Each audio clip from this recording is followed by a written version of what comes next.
seen young black men. Hours before the Democratic debate, presidential hopeful Bernie Sanders released this television ad.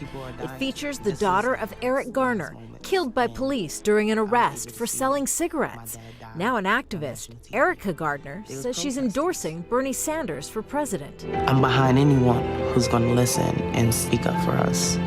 But hours earlier, the Political Action Committee of the prominent Congressional Black Caucus endorsed Sanders' main rival, Hillary Clinton. The battle for the support of African American and Latino voters was the focus for the Democratic presidential candidates in their latest debate.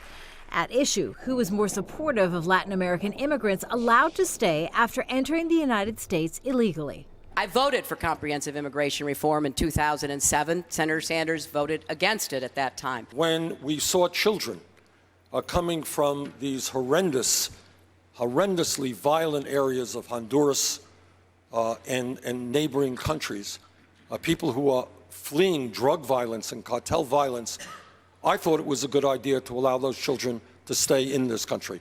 That was not, as I understand it, the Secretary's position. They also argued over the causes of systemic racism in the U.S., Sanders blaming a political system that favors wealthy elites, Clinton arguing the causes are institutional.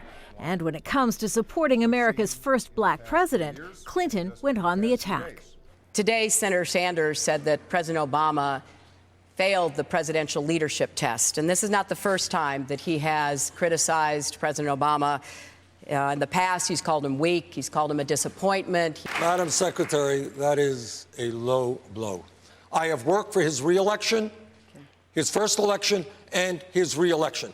But I think it is really unfair to suggest that I have not been supportive of the president. Clinton's counting on the backing of minority voters who have, in the past, supported her. The next major contests are in Nevada and South Carolina, both with significant Latino and African American populations.